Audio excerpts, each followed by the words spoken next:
Alright, hello guys. In this next video, this should be a lot easier than that last video. That was pretty tricky.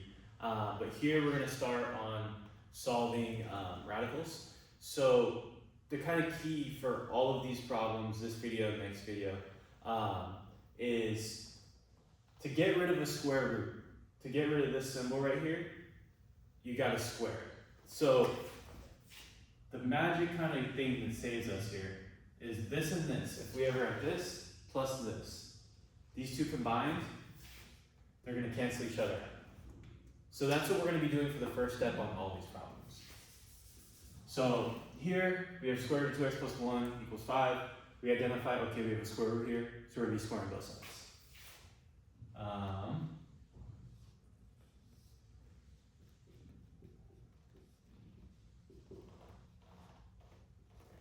Remember, we squared the left side, so we're also going to have to square the right side. So these two are going to cancel, and we're just left with what is inside the square root. So 2x plus 1 equals, and then 5 to the power 2 is 25.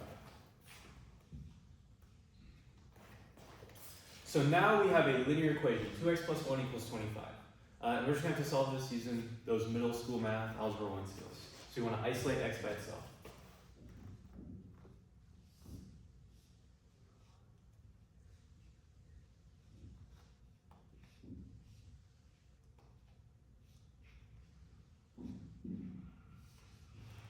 So we do this, we get x equals 12.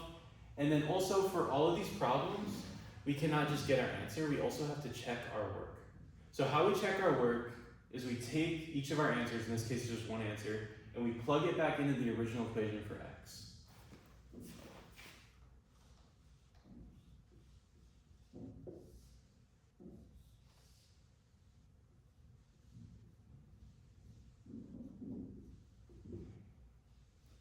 And what we're going to do, we're not really doing any solving. It's just think of these two sides as kind of like separate entities. And you're just going to simplify both sides as much as possible. And when you simplify both sides, you should get to the point where you get a number equals the same number. And if you get that the two numbers are the same, then that confirms that this is your solution. If you get two different numbers, so say you get 2 equals negative 2, then you say, oh, okay, that answer doesn't actually work. So here we have 2 times 12 plus 1.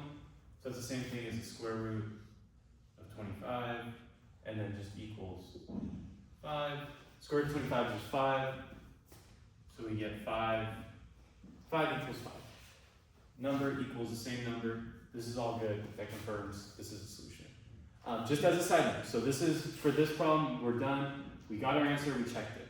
What I'm referring to is here this worked when we checked it. But there will be times where you do the math, like I did over there, to check my work, and you'll get like negative 2 equals positive 2. If you ever get to that point, then you say, okay, that doesn't work. We checked and it doesn't work, so we're going to actually cross out that answer. That answer's no good.